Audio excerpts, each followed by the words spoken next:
So, John, if you would give the formal introduction to Hesh. I'd be happy to. Good morning, everyone. Welcome. It's my honor to introduce our guest speaker this morning. Heshimu Allen is a freelance photojournalist as well as a Zen Buddhist priest. He has also worked as a paramedic and a nurse and served in the Marine Corps. He enjoys family, the outdoors, fly fishing, scuba diving, and surfing. He has been studying and practicing Buddhism since 2005. He has authored a couple of books related to Zen practice and currently attends the Great Cloud Sangha in Jacksonville, Florida. Today's topic is the usefulness of letting go. Heshimu, we welcome you. Thank you. It's a joy to be here. And I hope everybody is doing just fine today as well. You know, Master Dogen once stated, each and everything is in a state of constant becoming.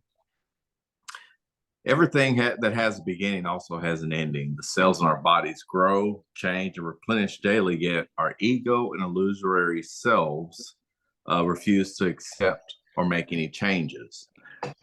Personally, I'm humbled by how many times I've decided to stay where I am, remaining uncomfortably comfortable, rather than take a risk to become something new.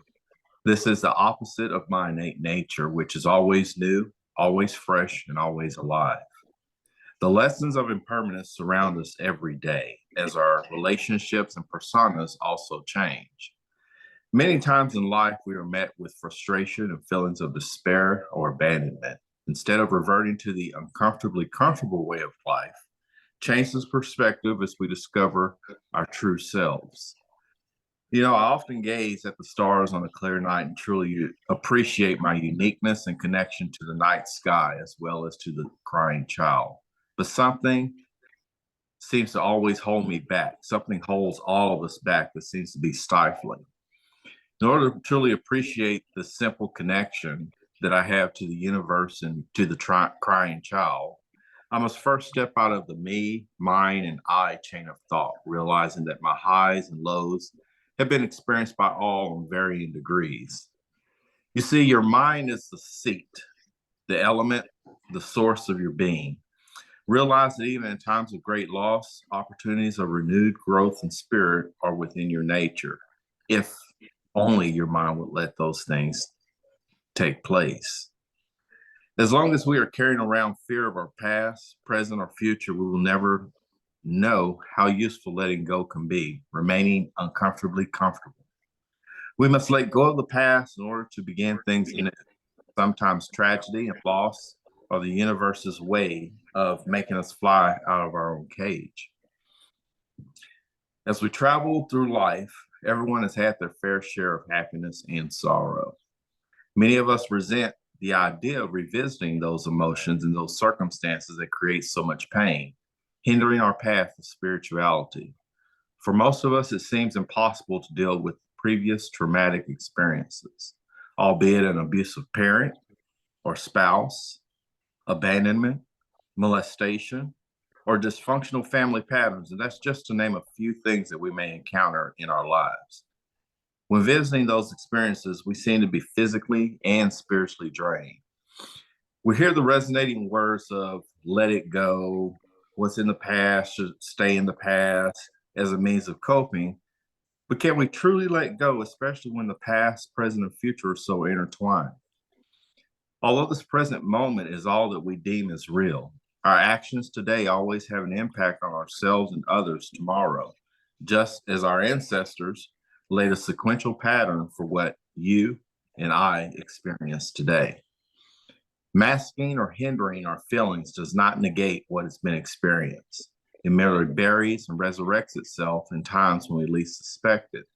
Letting go does not equate to suppressing, and which seems to be an avenue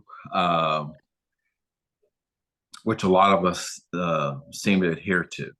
In order to have a deep-seated love and relationship with ourselves and spirit, we must sometimes visit those scary places and not to not only gain closure, but to develop ways to compassionately aid others in their travels.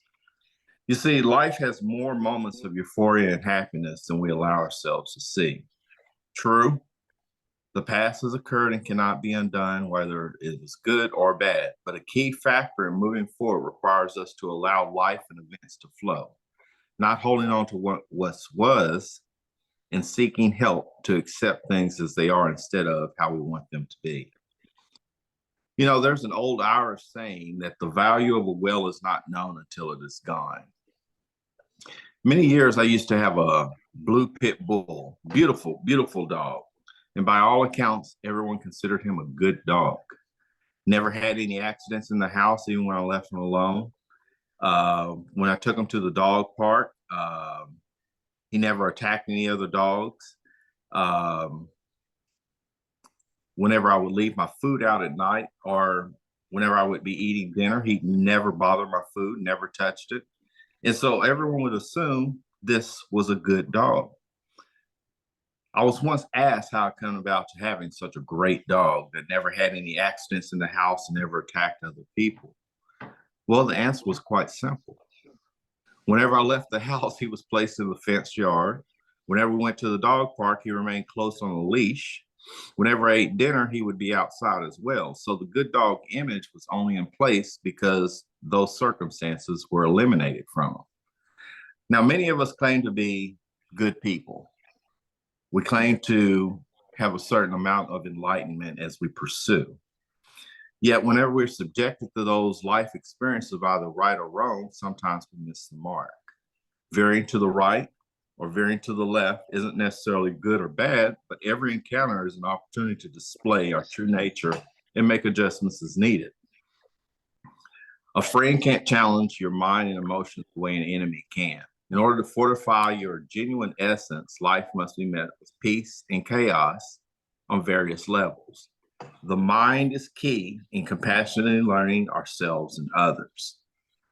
This is merely one avenue of a spiritual approach, although I believe science has made formidable progress and experienced therapists very useful in aiding us on our path.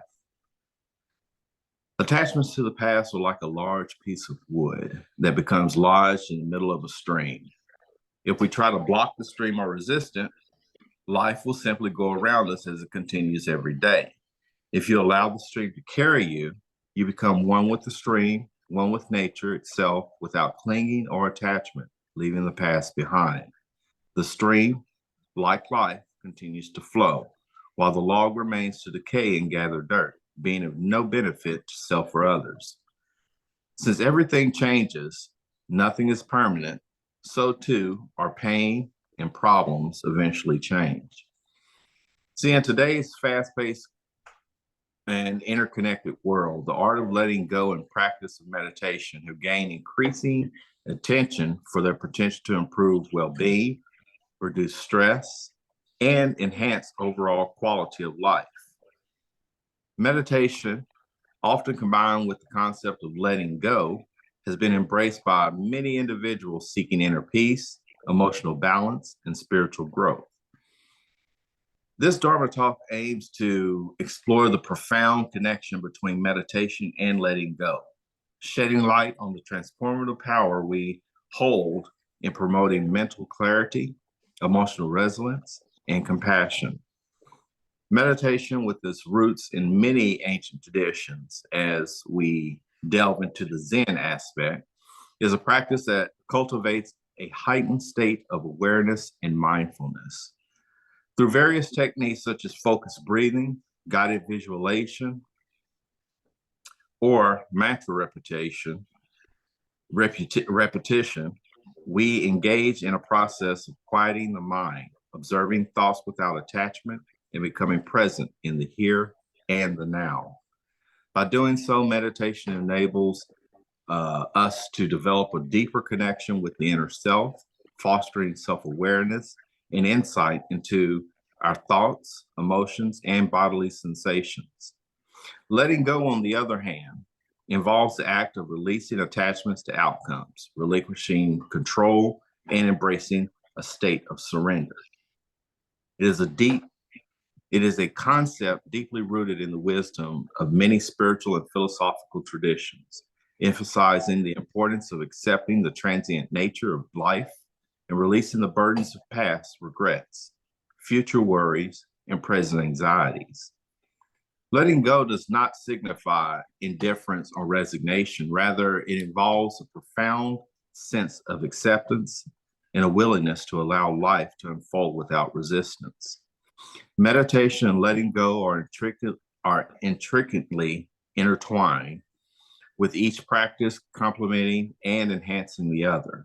Through meditation, individuals develop the capacity to observe our thoughts and emotions without judgment, creating a mental space that allows for the acknowledgement of attachments, fears, and desires. This heightened self-awareness cultivated through meditation serves as a foundation for the practice of letting go. As individuals become more attuned to the patterns of attachment and resistance that cause suffering. In turn, the practice of letting go enriches the meditation experience by enabling us to release mental and emotional burdens that hinder inner peace and clarity. As individuals, or as all of us, relinquish attachments to the past, grievances, future expectations, and self-imposed limitations, we create a spaciousness within ourselves that facilitates a deeper state of meditation. This cycle of self-awareness, release, and surrender forms a powerful feedback loop, enhancing the transformative potential of both practices.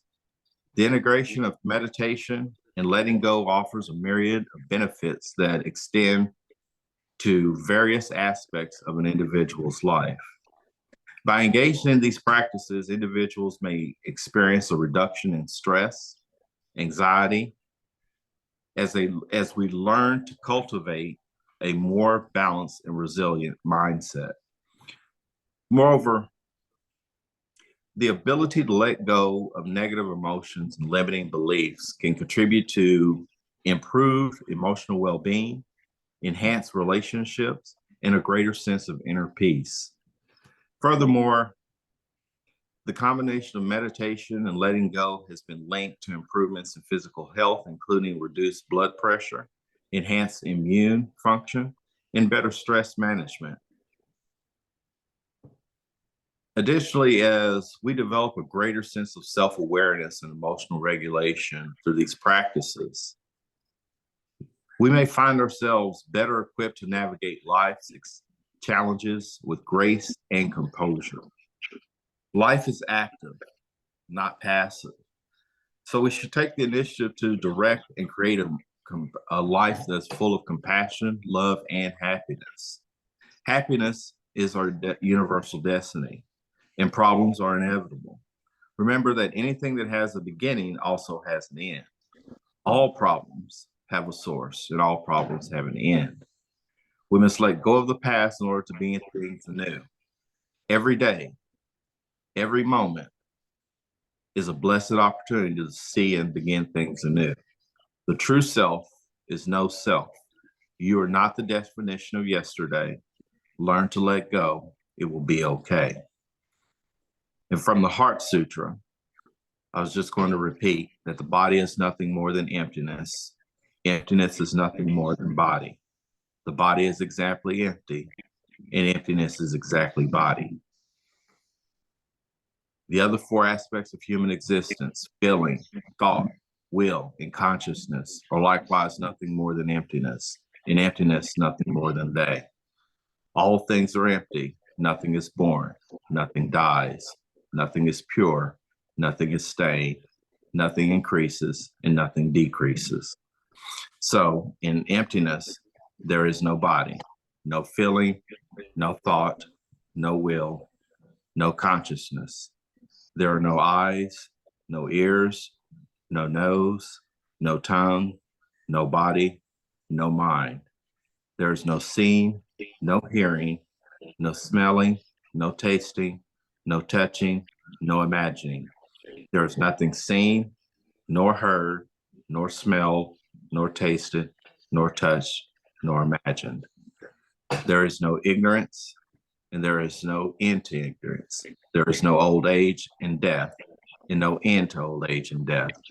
There is no suffering, no cause of suffering, no end to suffering, no path to follow. There is no attainment of wisdom, and no wisdom to attain.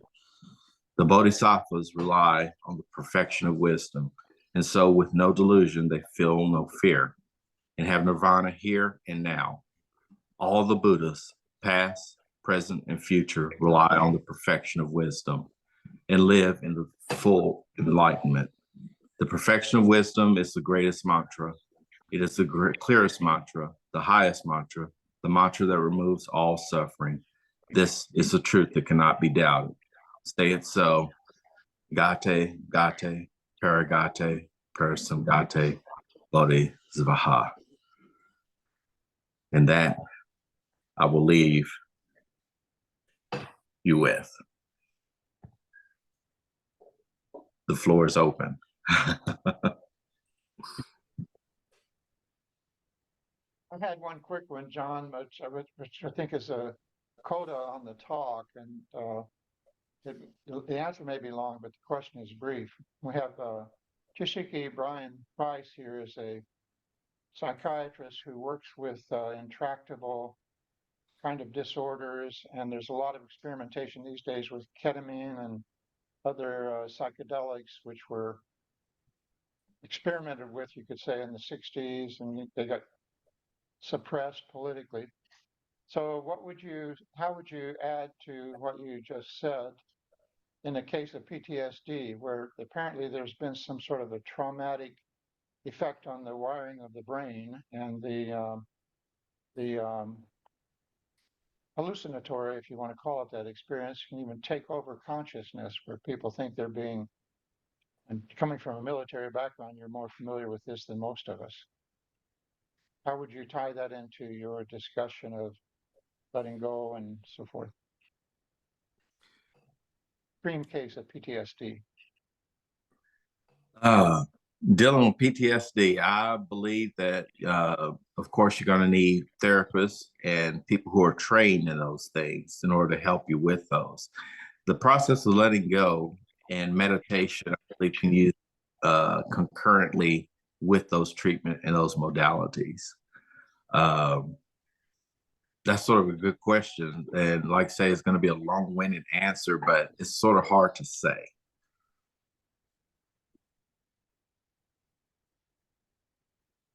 Thank you, Heshimu. Thank you for a wonderful talk. One other quick one. What's your name, Heshimu? Where does that name come from? That's an unusual name. That is Swahili. It means noble warrior. Oh, okay. Thank you.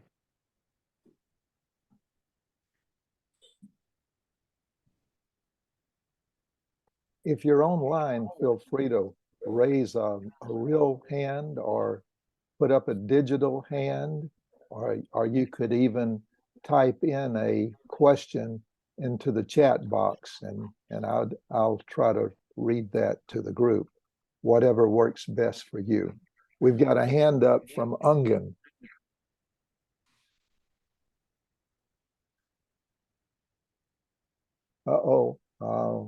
Ungen, we're not hearing you. That's because I was muted, of course. Sorry.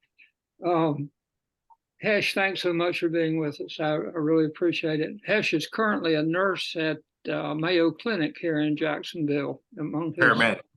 Paramedic, sorry. Well, that's what's the difference? That'll be my question. What's the difference? Somewhere in your talk there, you were talking about letting go versus accepting. Do you really think we can ever let go of the crap that's happened to us, or is it just a matter of learning to accept it? I think it's learning as a matter of accepting that things are just as they are. It's just like the example, like everyone says about the running squirrel in your head whenever you're sitting and meditating. This is why meditation is very important, because in meditation, when you have those little wild squirrels that run through your head, did you turn the stove off? Is the door locked? What are they going to do at work tomorrow? Those things that run through your head while you're meditating. instead of being fixated with solving those answers right then and there, you just acknowledge that those things took place and they move on. You just acknowledge you had a squirrel running through your head and let it go. And so whenever you're talking about attachment to those past and things like that, that's exactly what you should do. So yes, there is a way to actually let things go, accept them as they are and letting them go at the same time. Thank you. I have one in house here. I kind of baited Chi on that mic question, so he's taking the bait. I don't know if I'm taking the bait or not. I don't know if this is a question. Maybe it's just a comment, and maybe I'll turn it into a question. Thank you very much for the talk. I really appreciate it. Your little off camera, if you scoot to your left a little bit. Right. Or just come in the middle. It's okay. It's good. You know, I get stuck a lot, I guess, when I'm thinking about letting go, because I think a lot of times what we're trying to let go of is sort of a remembered self. So in other words, there's sort of two selves that we have. One of them is kind of an experiencing self that's kind of moment to moment. And then when somebody says, how are you, or what's going on in your life, or how do you, what are you into? You have a remembered self, right? So, and that also includes memories, and back to what Sensei said about traumas and things like that. I mean, we are kind of, our remembered self, I won't say we are, a remembered self is kind of a conglomeration of all these things that have happened to us. And kind of back to Ungan's question, can we ever let go of that? And I was thinking about the two, kind of the remembered self and kind of the experiencing self. And it seems like we sort of, when we talk about letting go, we talk about kind of the meditative experience when we're sitting in meditation and things come up and we realize that they're sort of impermanent, whether it's an emotion or whether it's a memory, but if we just don't attach to it, it kind of fades away. And I was thinking about Sensei's idea of trauma and how trauma is part of that remembered self. And trauma can come up, obviously, when we're sitting in meditation. And PTSD is really, it's really an anxiety disorder where people are trying to avoid memories of things that have happened to them in the past, or they're avoiding things that remind them, or they're avoiding, a particular emotion or whatever. But there's like this avoidance in PTSD that causes a lot of anxiety, which is one of the reasons why PTSD is considered an anxiety disorder. So where does all this stuff kind of come together? And that is, it feels to me, and maybe I'm wrong about this, but it feels to me that when we talk about we're basically revising the remembered self when we're sitting in meditation. Like basically the present moment self, the present moment awareness of not attaching to traumatic memories or not attaching to anxiety or not attaching to any emotion really, and just kind of having that experience immediately becomes part of your remembered self when you stand up from the cushion.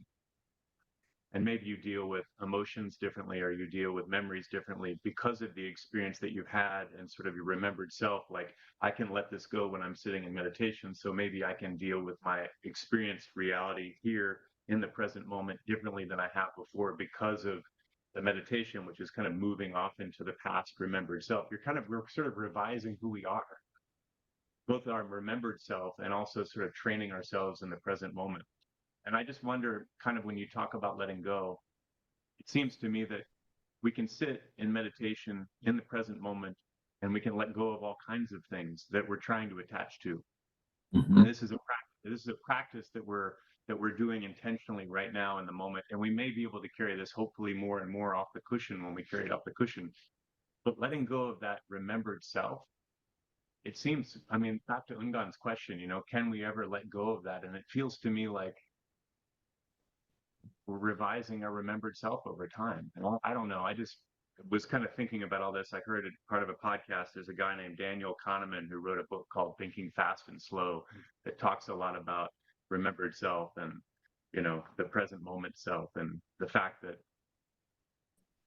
we don't really care much about the present moment self in general. I mean, human beings in general, their minds are more attracted to kind of having a good story to tell or having good memories. So I just kind of threw all that out there, just like I do a lot of times. It's not really a question, it's more just a comment. And thank you for your talk. And that was a lot of words. That's just fine. That's just fine. I think you're on point, and Ugan was right. Well, whenever we think about dealing with our past and dealing with those attachments to such. You see, memories are things that we're always going to have, but it's our attachment to those memories that seems to get us in trouble.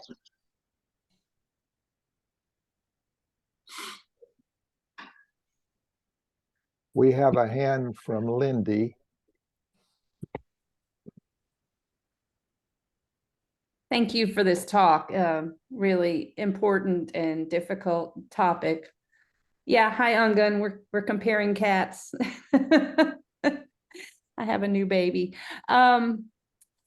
In most of the discussion and in your conversation thus far, we've referred to those things that we need to let go to in our past as things that have happened to us. And I think the things that in my past that haunt me the most are the things that I have made happen, the things that I've done that are careless and hurtful to others, and, you know, in some cases downright cruel. And so I think my question has to do with, you know, is it a matter of just letting go of that, or is there a piece, you know, because if we think about karma, some of my past behavior has to do with my circumstances today that I'm dealing with. So you know, the question has to do with, is it just a matter of letting go, or is there some karma work in there to be done as well? Well, there's always going to be culpability for every action that we take. Whether it was good or whether it was bad, we have responsibility and culpability for everything that we do. Oh, wow. And in letting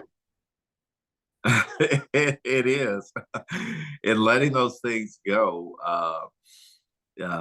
as far as karma is concerned, karma is one of those tricky things that's sort of open for discussion for everyone, through different beliefs, various beliefs and practices.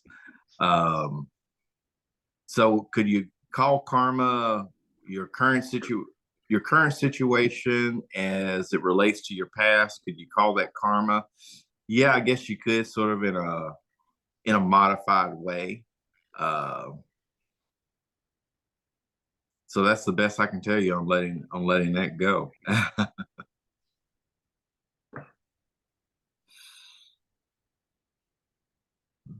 Andrew was raising. Sangha? Yeah.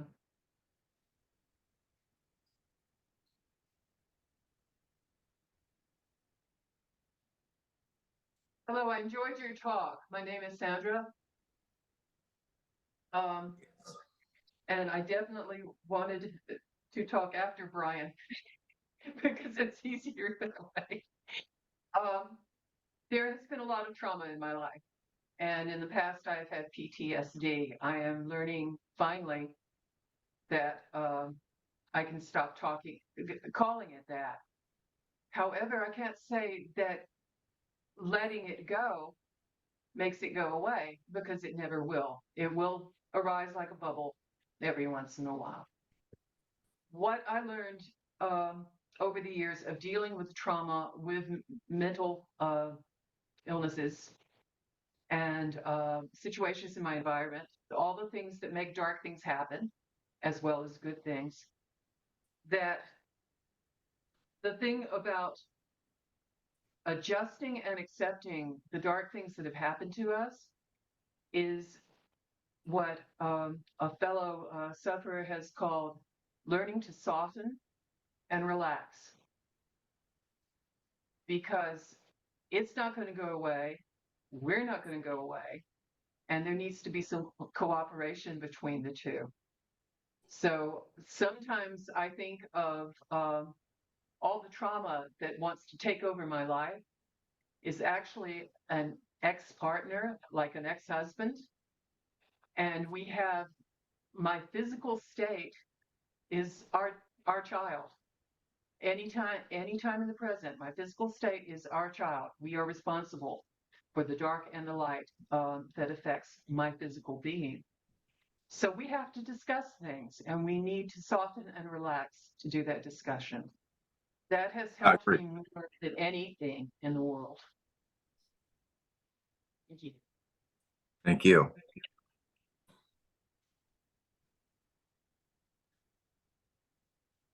We have a hand up from Heshimu. Thank you very much for your talk, Heshimu. It's nice to hear somebody from outside the center and to see another perspective on things.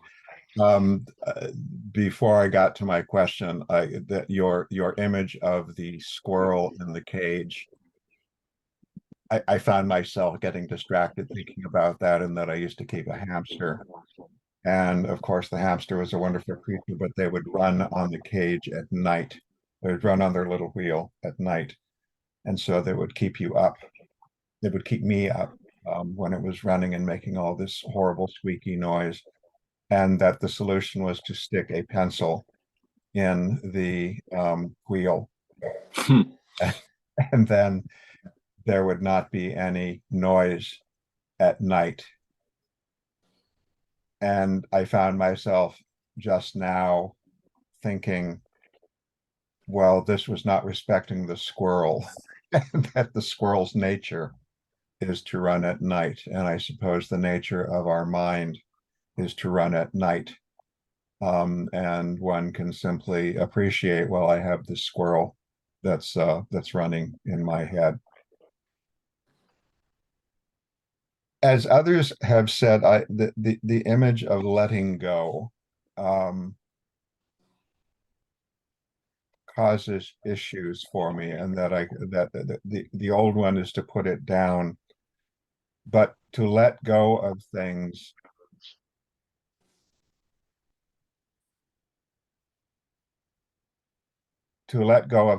is sometimes seems to me anti-karmic, and that actions have consequences. Is that I could choose, as an academic, I could choose, well, I don't feel like going to work today. Okay, or that there's something else that I want to do today other than my accustomed pattern, and the consequence of that might be that I would be fired. And I could simply pick up and come down to Atlanta, buy a ticket, show up at Atlanta, hope that there was a room open in the temple without making any preparations for that. And there would be a number of consequences of that. So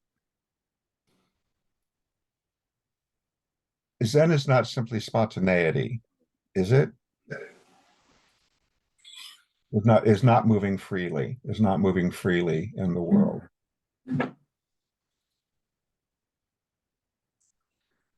Ooh. Could use some backup on this.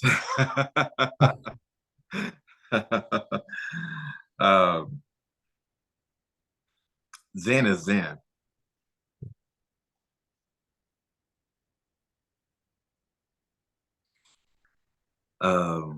Now, as I've mentioned before, all of our actions definitely have consequences whenever we do things, whether it was in our past. They definitely affect how things take place for us here in the future. Things that we're doing now will have a consequence, therefore, in the future, although it was good or bad.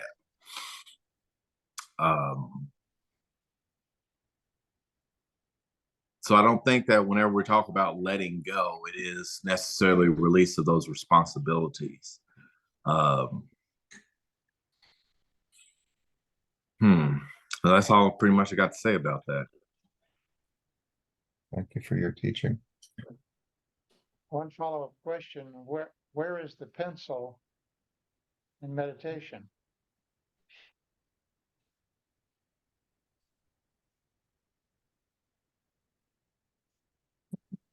I was getting there. I was getting to that, and that the pencil was, in being a hamster father, the pencil is an interference with things as they are.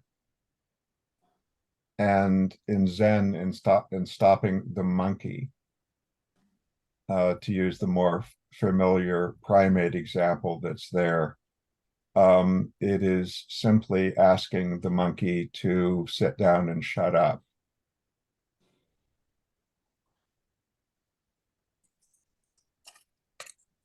Abhilasha asked this question: could the pencil be posture? Hmm.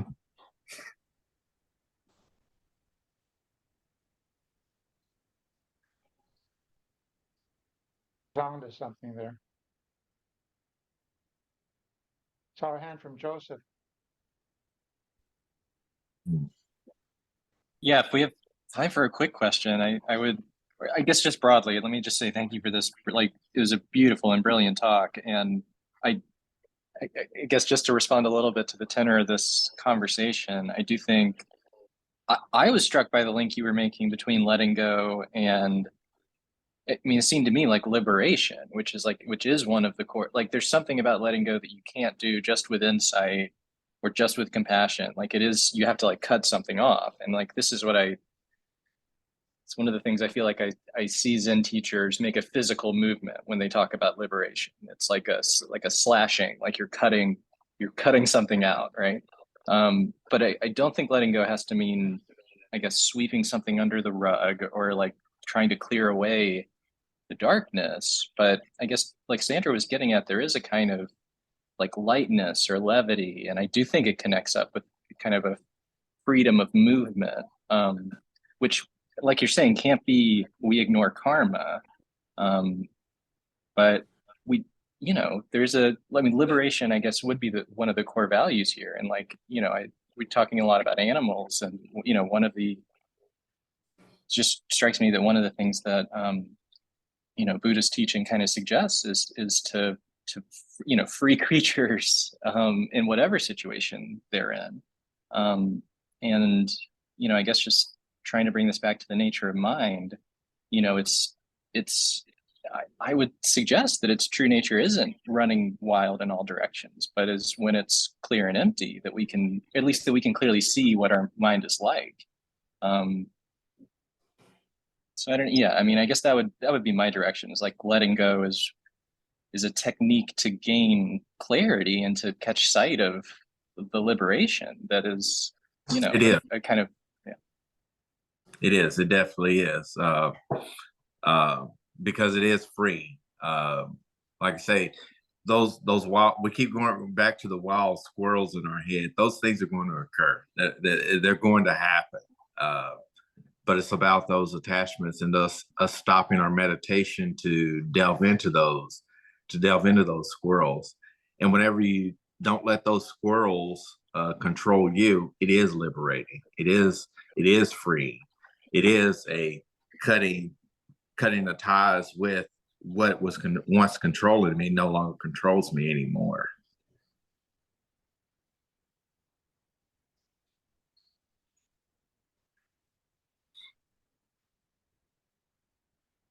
We have Keiko-san has something. Just one silly comment. Instead of a pencil, I think you can find a way quieter wheel for hamsters. A little wheel.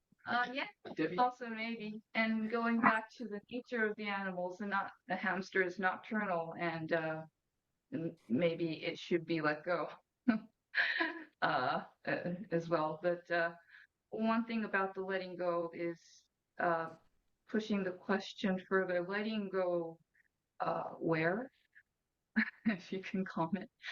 Letting go of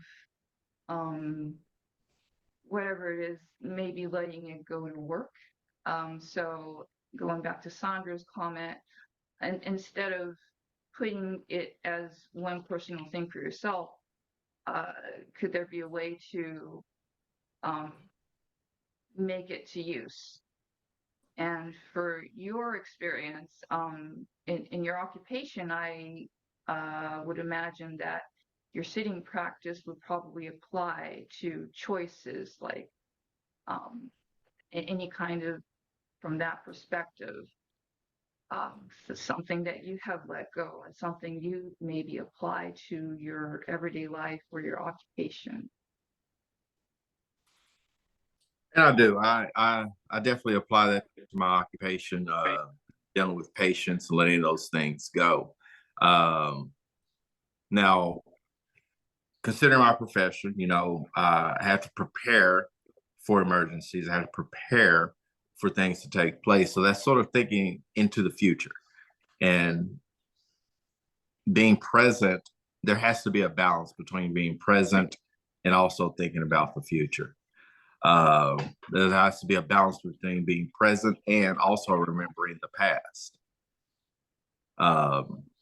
Because the past also teaches us lessons as well too, and we can't necessarily forget the past. That's why memories are always going to be there, but it's our attachment to those things that seems to be the problem.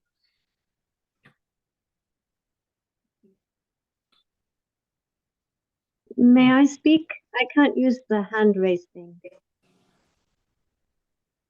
Namaste. Yes. Thank you so much for your teaching. Oh goodness, I asked to speak and my head goes blank. I too have a history of trauma and anxiety, and the attachment and letting go has come up a lot for me in the past 2 years as I've delved deeper into my practice. And for me, what I've noticed is, anxiety disorders, it's about attachment. It's about this, and that I think other people spoke of it, as perseveration that occurs. Mm-hmm. And I do find that sitting is beneficial, and there is a falling away, and it is tough because there's also that deep connection with the body as well. And I've noticed that I can have great benefits, and then sometimes I think it's the awareness almost. There's the letting go, and along with that, the awareness. Because it's the awareness of, oh, maybe there's a pain that might be triggering something for me that I wouldn't have noticed before when my mind was a bit busier and I wasn't able to have a little bit of letting go. So I think that's sort of roundabout, but I don't know. Those are what I'm reflecting on right now. And I wanted to thank everyone who spoke, who had trauma and other complications. Dasho, because it's very beneficial for me to hear from others who are on this path as well, who are dealing with similar complications, and very grateful. As we all are, and I appreciate everyone coming out and telling their side as well, because we've had there are many of us that have had those dysfunctional family ties, the uncles or aunts who didn't understand boundaries. We understand those things. And yeah, those things can be hurtful. Like I say, when those memories of those things take place, it hurts. It hurts. But that's okay. We can deal with some pain in order to move forward. We got to do that. So, yes, Sam. I really enjoyed your talk. The only thing I would wished about it was that you would talk much slower, so that when you would come up with an idea that would captivate me, and I would be thinking about that. Oh no, he's going on to something else, and that's too. So I wish I had a quicker. Actually, I wish I had a quicker mind so I could respond to it. But what I wanted to look and see if you could have some practical technique for dealing with a matter. I wanted to find how you do it, and maybe I can apply that. When some of the most beneficial thing about meditation, you talked about, the little thoughts, the squirrel mind, the monkey mind. A lot of the thoughts are just kind of inconsequential, lock the door, this or that. But many times, but not, oftentimes, the thoughts that come are some painful thoughts from the past. And the really most grateful times of meditation is that when you have this more sense of maybe original mind. You had this detachment. You see, oh, and you're feeling fairly peaceful, and this thought for your past mind of maladapted reaction, you realize I don't have to be caught up in that, because when you're lucky, you're at a centered point and you see here's a whole different perspective. I recognize this thought, but I don't have to be. There's another way I can react to it, a more calm, a more recognition that this doesn't have to control me. And that's just one of the most wonderful experiences, I think, from meditation. But now you have that thought, and now you're off the cushion, and something comes up which triggers that bad maladaptive thought. It can be something that comes through your mind, or it can be something physically that you experience, and it begins to trigger that maladapted reaction. And fortunately, through meditation, it helps give a little bit of, oh, here, I don't really have to react in that same way. There's another way to view it. But oftentimes you're still caught up in it, maybe not as strong, but you still get a little bit caught up, or at least you're aware that you're being caught up in it. So I'm really would love to hear if you have any type of, you or others, practical ways for, oh, you're suddenly in that situation where you're being caught up in it and you can feel it. How do you reinforce the meditation experience, or bring that more to light, to bear on that? It's not suppressing it, but it's viewing it in a whole different way. What practical, like you take the steering wheel and you move this way or you shift this way, what practical things might you do to reinforce the meditative view of this maladaptive reaction? I personally, it's simple. I sit. I simply sit. I simply sit. That's it. Whenever I feel the agitation coming on, I know those things are taking place. I can read those signs. I just sit. I remove myself. I just sit. There's no harm in that. There's no shame in doing that. Just sit.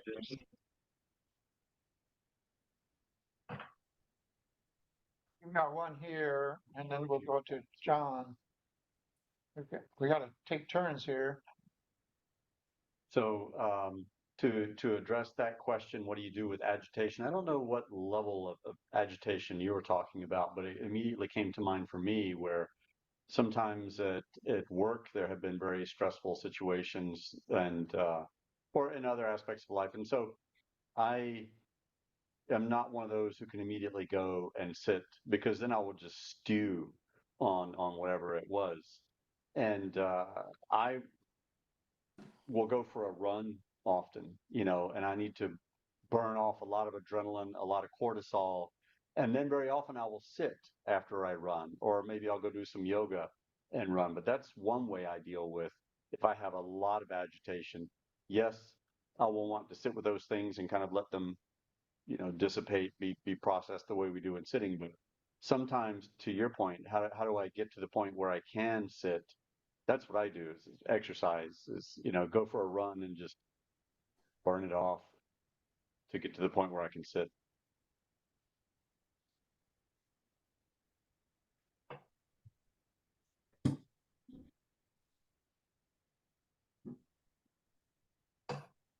Thank you.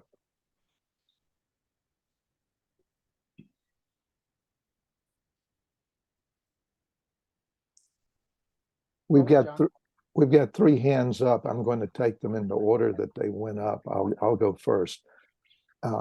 Heshimu, thank you for your talk. Clearly, you're generating a lot of questions. So thank you for that. I'm combining a couple here. First, you've got a very active career and a set of different experiences. A Marine, paramedic, nurse. You've written a couple of books, and you're a Zen Buddhist priest. One question is this: is there a particular moment in time that you can identify that was transformative in you choosing to become a Zen Buddhist practitioner along the way, something that seems to be significant there? And second, is there a particular lineage that you're affiliated with? Well, I'm affiliated with the Korean lineage, although I am delving more into the Soto Zen. The moment that took place for me, probably, I guess whenever I lived in Illinois, just had some various sort of traumatic things took place, usually by my own doing, that made me question where I was in life, question where I was as far as my thought process, because I knew everything revolved around my mind, but I just didn't know how to get to it. I knew something was wrong. I had undiagnosed bipolar at the same time, so it was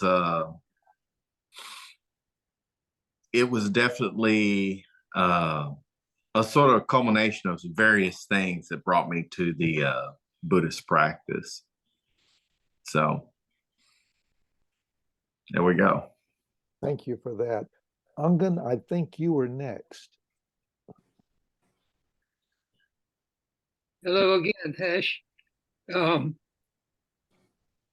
Talking about letting go or accepting or some combination, don't you think that really grasping impermanence at a deep, deep level, not just an intellectual level, but if you really understand that everything's impermanent, that then when one of these really negative thoughts come in your mind, if you really see it in a deep perspective from, well, that's impermanent also, if that was really one of the basic things that we should meditate on, that is impermanence.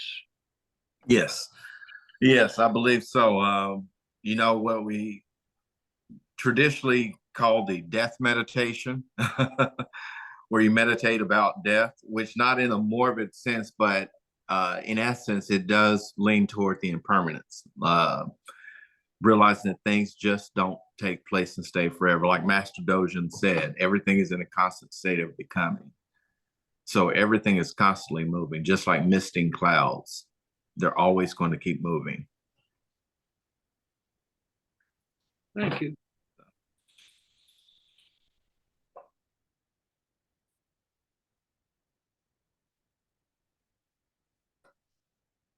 Shirio?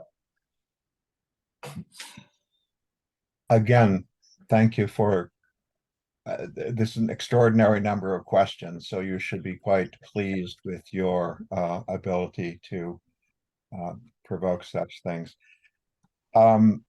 As Sensei knows, one of the I was down in Atlanta this spring, and one of the things that I wanted to take from that was the ability to set up some sort of a meditation group here in St. John's in Newfoundland on the edge of the Eastern Ocean. And that's not going as easily as I might have thought it would be. One of the specific people that I'm talking to now also meditates, not in any Buddhist tradition, but he meditates. And one of the questions, and here is my question, one of the things that he has raised to me is that where he is specifically a survivor of PTSD, or he's a survivor of the events that led to the PTSD, and he is concerned from his reading about PTSD and meditation that meditation could be triggering for students that would come to, or students or faculty that would come to a group like this, and therefore would be a potentially dangerous thing if not very carefully supervised. Do you have an answer that you would make to such a concern? Yes. I am one who believes in therapy. I believe there are people who are very trained, they're tuned to this, and a good therapist is very, very beneficial. Because meditation, sitting, zazen isn't the answer to all of life's problems. It isn't the end all. So yes, there are other Zen Buddhism is a great, great facet of which has helped me, and I'm sure it's helped a lot of people. But it's not the only answer. So whenever we talk about not being the only answer, there's also therapists. There are people who've been trained, psychiatrists, psychologists that go through school that know how to deal with those different types of PTSD. And yes, meditation can, sitting in a group like this can be harmful for some people. And that's where I would definitely suggest seeking the help of a therapist in order to do that. So. And thank you. And I had just continuing, and I've made a note to myself to pursue the squirrel image, the animal image. I remember in terms of, is it Zen or is it just, I think it is Zen, on 9/11. I'm in St. John's, the planes all landed at Gander, and this was a massive outpouring of help being offered by the people in this very small town in the north of Newfoundland, and some people were put on buses and brought to St. John's, which is a 4-hour drive, simply because there was no room there. And I remember carrying blankets and talking to Americans that felt the same way that I did, that my country has been attacked and I am not there. The next day, there was a memorial. And at that time, I was very, very angry. I was very, very angry at the attack. And I can remember very violent images that they're so violent, I won't bring them up here. And in the midst of the memorial service, a very, very, very angry person who I think possibly had some mental challenges strode across the stage and said, announced very, very angrily, is what is the use of meetings like this? People have been killed. There is nothing to be done. That's where we should be done. None of this is any good. And in that moment, my anger vanished. And it was, I do not want to be like that person. And I found myself at the time thinking, this is monkey mind, that this is the ordinary reaction to something tremendous, something world affecting. That is the reaction to that, and that as Zen Buddhists, we should be better than that. And so I add an actual primate screaming. We think of the monkeys. The monkeys are in the zoo and they can't help it, and they're screaming at each other. As human beings, we should be able to help it, and as Zen students, we should be especially able to contribute.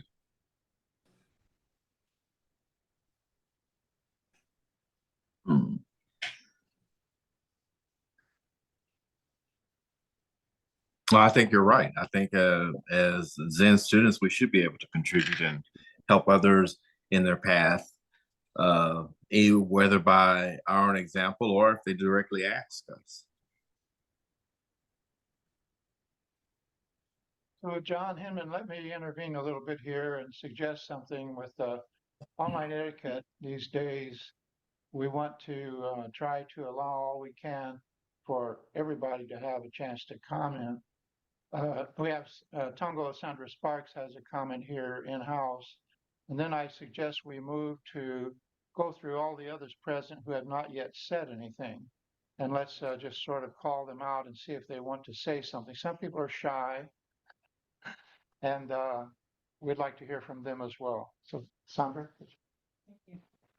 Going back to the discussion about practical advice for dealing with an agitated mind when it's just not wanting to go away, what I always use is I run a piece of music in my head, because it is not possible to think words that would lead to monkey mind going down a rabbit hole with its thoughts.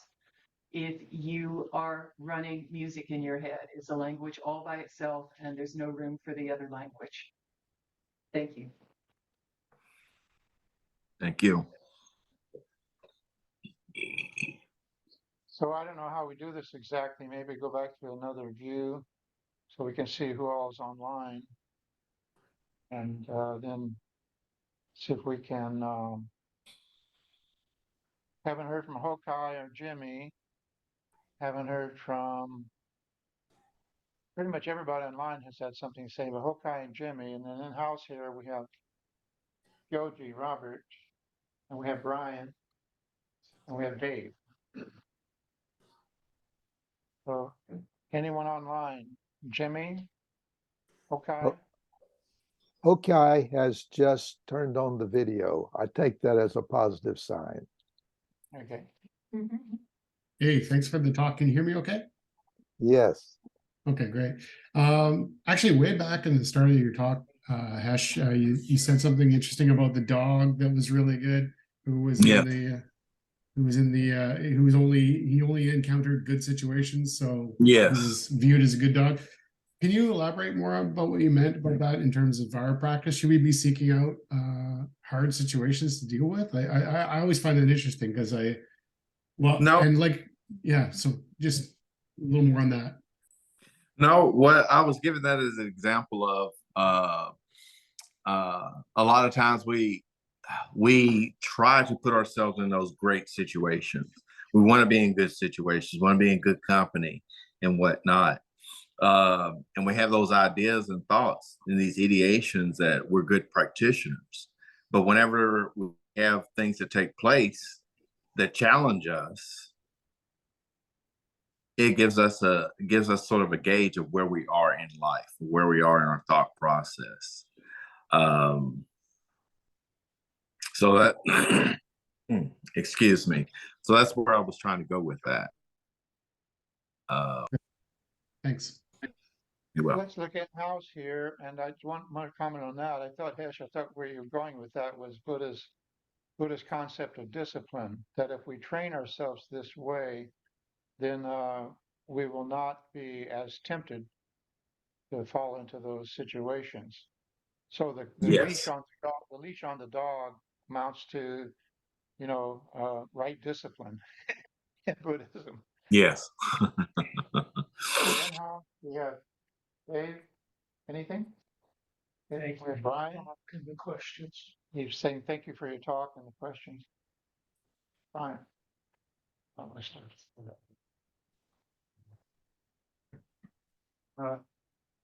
That's more of a comment. I appreciate your talk. Thank you.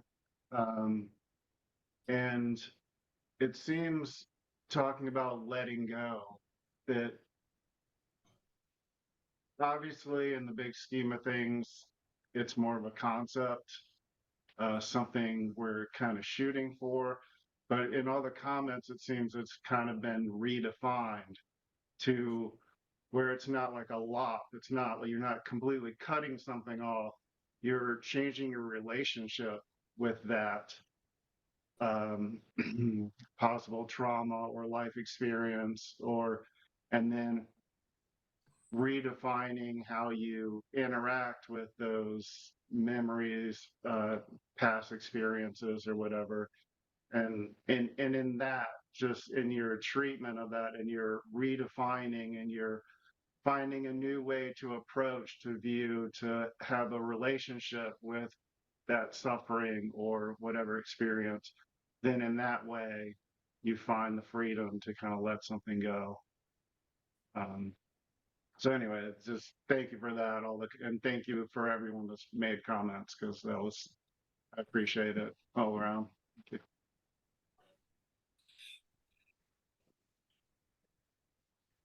So is there anyone else online that hasn't?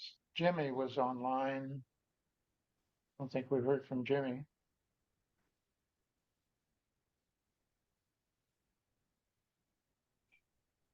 You don't have to come forward, Jimmy. We'll leave you alone.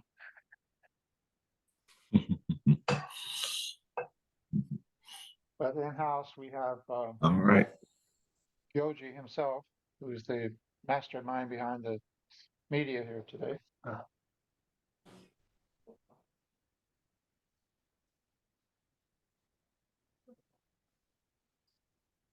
I guess one of the things that kind of came to mind as you were speaking, and others have had comments, was going back to the book by Uchiyama, Opening the Hand of Thought.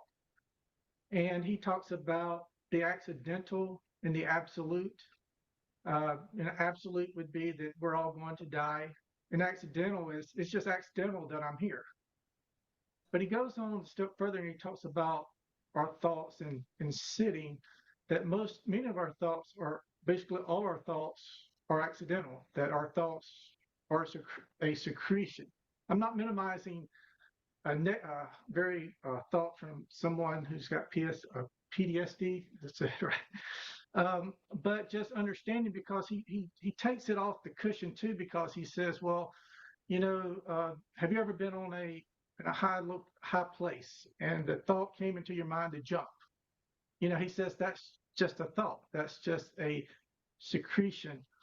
And so I think for me, again, I haven't had any very dramatic experiences where I've been in a situation where I needed maybe therapy where I couldn't function or anything like that. But I've been in situations where I do get angry or have gotten angry, and I realize that it's just a thought. And then from my sitting, when I become aware of that it's just, a secretion, that it's just a thought, that it's accidental, it just kind of moves away. So again, I know that I agree with you that Sazen can't fix everything, that many people do need to be with a therapist. I think that that Zazen and therapy together could work together, again, depending upon what the therapist does say. But I do think that the realization that my thoughts are accidental, that they're just a secretion, and that they will move away in this present moment, that's really kind of helped me in my practice, and not only on the cushion, but also off the cushion. That's all I have to say. Thank you. So Hesh, do you have any closing comments? We'll go ahead and do the 4 vows to close, but we'd like to ask you to summarize everything you've said in 25 words or less. In the process of letting go, these things are very beneficial for us. The letting go, of course, does not mean to suppress. It does not mean that we just put it in the back of our mind. Letting go just means that we don't keep the attachment to memory. We're going to have memories. Those things are going to take place. Can't necessarily get rid of the memories, but we can always eliminate the attachment to those memories. And if you need to get help with those things, then by all means, I implore you to go ahead and seek help. Thank you so much. One of the analogies I use is memory is like a recording. If you hear Pavarotti sing an aria, Nessun Dorma, whatever, it's overwhelmingly powerful and emotional, especially if he's alive and in person. But even when you listen to the recording, it can affect you very strongly. So with these strong emotional memories, traumatic and so forth, if we can at least remember that it's a recording, we know it's as real as a recording, but it's not as real as what's happening in the present moment.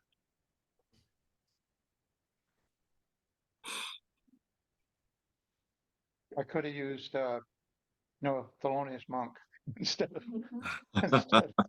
Potterati. So let's close with the 4 vows. We do these 3 times. So if you're not familiar with them, you'll pick up on them. The code calls it 3 strikes first. 3 strikes first and a stop, and then 2 on the very last line.